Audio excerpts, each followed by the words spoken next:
This is my newest bike, the 2010 CBR 600RR. I still haven't ridden it. I will. I told the wife that since I'm pushing 60, I've only probably got 10 years to ride it. And that's about it.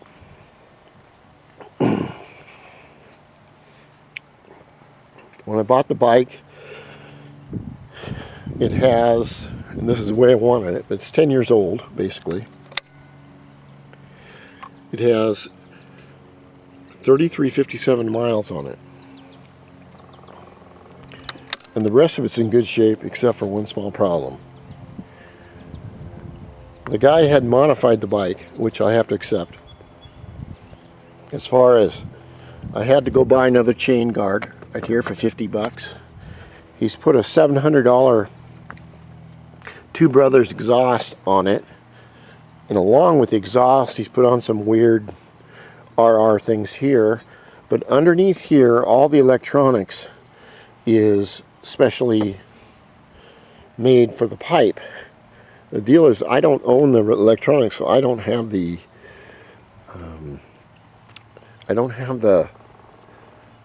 software to see exactly where it is. That's the reason I like the bike as stock as possible.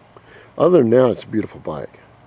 But what we're here to talk about today is putting on a larger carburetor right here onto the Honda Dio or Honda Elite.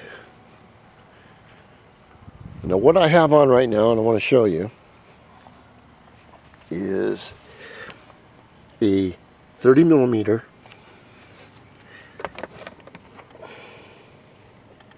SUDCO, which is great carb.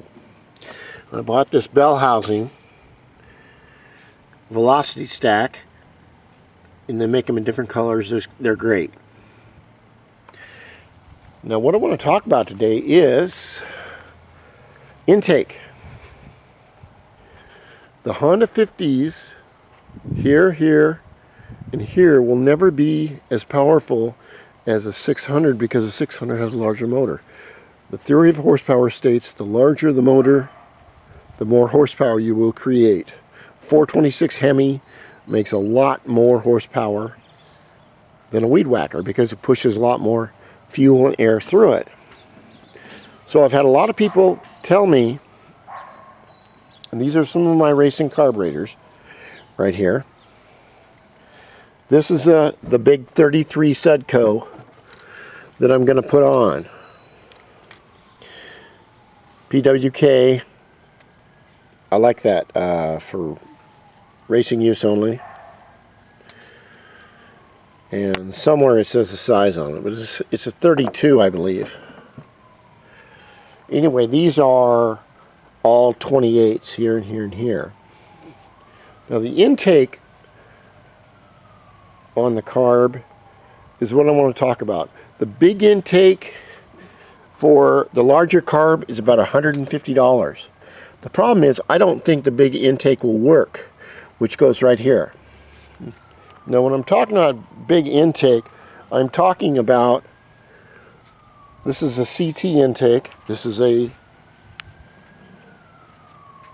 motor with, it's stroked out to a 50 millimeter.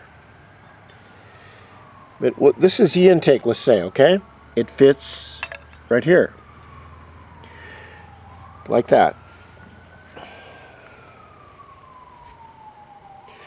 You can have a carburetor with a venturi or the inner and outer part of the carburetor this big around. Say it's this big around, because the 32 is a lot bigger than say 28 or 24 or 26. The problem is this is the point I want to make, is that you can buy a big intake, which is this silver part right here, for $150, okay? It fits the larger carburetor better with the reed valves, okay? That's fine. The problem is, look at the very small intakes that they have to go through. You can take this CT carb intake or reed cage and put it on here, or you can get one that's 10 times bigger and put it on here, but you're still going to go through these two little tiny holes. Okay? Now, according to my racing books, this is what I'm trying to explain, and I want to see if it'll work.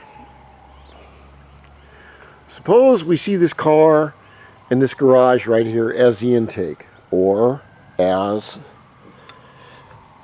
this part right here going into the engine. Okay? This part.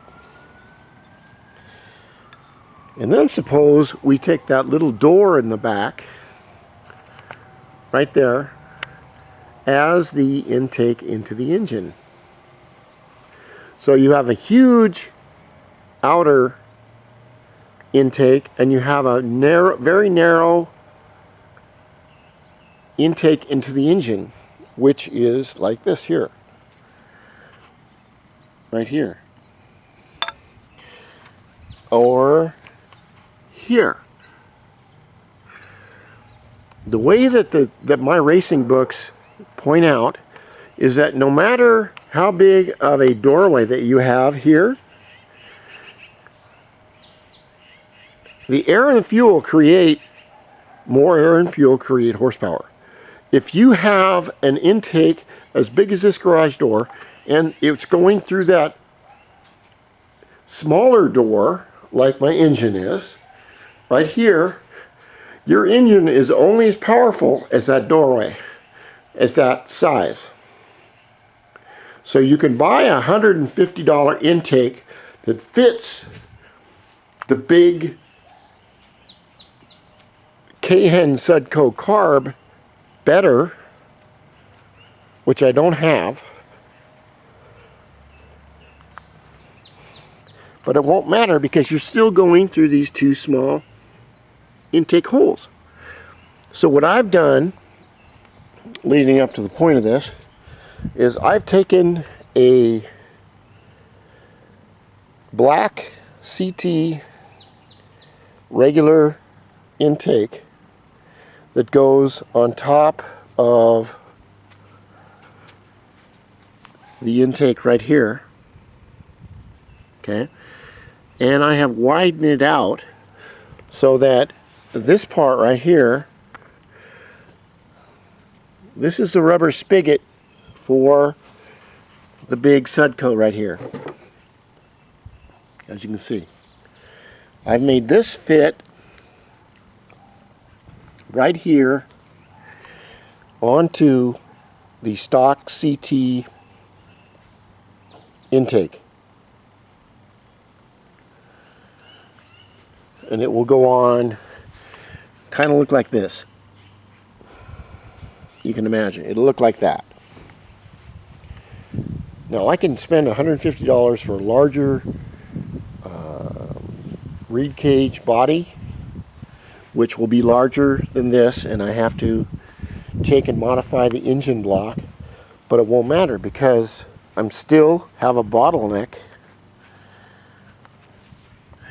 right here, right through those two things.